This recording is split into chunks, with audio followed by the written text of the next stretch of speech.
गुन्हे शाखा युनिट क्रमांक 2 ने गिट्टी खदान आणि सदर पोलीस ठाण्यातील 2 घरफोड्यांचे गुन्हे उघडकीस आणत मोठा पराक्रम साधला आहे।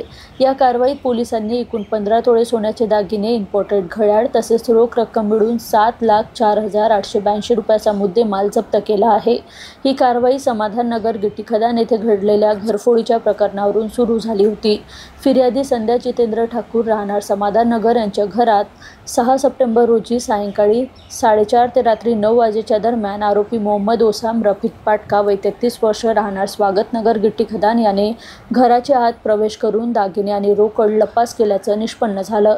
सोन्याचे मंगळसूत्र, हार, चेन, झुमके, अंगठ्या असे मिळून तब्बल 15 तोळे दागिने, इम्पोर्टेड घडी, रोकड रक्कम एकूण 7,04,882 रुपये किमतीचा मुद्देमाल आरोपीकडून हस्तगत करण्यात आला। गुन्ह्याच्या तपासादरम्यान घटनास्थळावरील CCTV फुटेज आणि तांत्रिक माहितीच्या आधारे आरोपीचा शोध घेण्यात आला। आरोपीस ताब्यात घेऊन त्याची घरजडती घेतली असता चोरीस गेलेला संपूर्ण मुद्देमाल पोलिसांनी हस्तगत केला। ही यशस्वी कारवाई गुन्हे शाखा युनिट 2च्या पथकाने केली असून पुढील कारवाईसाठी आरोपीस गिट्टी खदान पोलिसांच्या ताब्यात देण्यात आले आहे। सप्टेंबर महिन्याच्या पहिल्या आठवड्यामध्ये सदर आणि गिट्टी खदान पोलीस स्टेशनमध्ये मोठे घरफोडीचे गुन्हे दाखल झाले होते। त्याच्यामध्ये युनिट 2 क्राईम ब्रँचचं जे आमचं पथक आहे नागपूर पोलीस आयुक्तालयामधील, तर त्यांनी त्याच्यामध्ये विशेष तपास केला।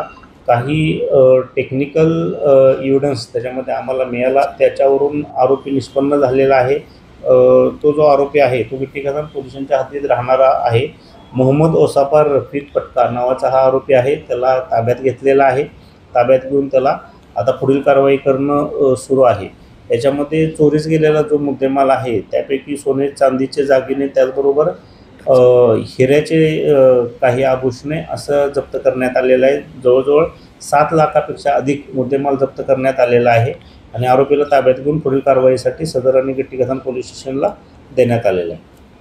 युनिट 2चं जे आमचं क्राईम ब्रँचचं पथक आहे त्याच्यामध्ये प्रभारी अधिकारी पोलीस इन्स्पेक्टर महेश सागडे आहेत आणि त्यांची पूर्ण टीम त्याच्यामध्ये काम केलेलं आहे। आणि माननीय पोलीस आयुक्त Ravindra single sir, joint CP sir Navinchandra Reddy sir आणि आमचे additional CP crime Vasant Pardeshi sir यांचं मार्गदर्शन आणि आमचे पोलीस उपायुक्त राहुल माकणीकर सर यांचंसुद्धा मार्गदर्शन यासाठी लाभलेलं आहे आणि आमच्या पथकानं महत्त्वाचे दोन्ही गुन्हे उघडकीस आणले।